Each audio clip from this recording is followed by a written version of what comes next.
Now Jakey goes in and we can leave them both there for Crimbo and Mummy and Connor, and that will have a good time. Mel, I'm stuck! I don't know.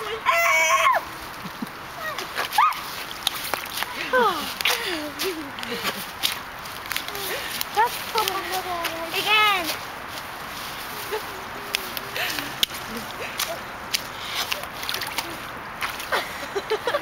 Oh, don't fall.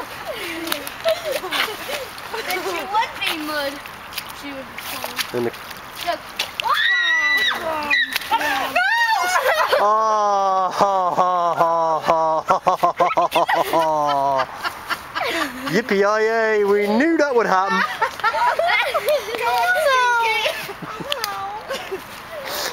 You're gonna stink now, kiddo. Kiddo, come on.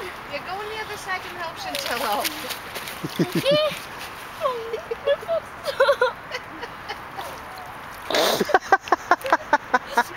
It doesn't matter. Give your hand up, Mel.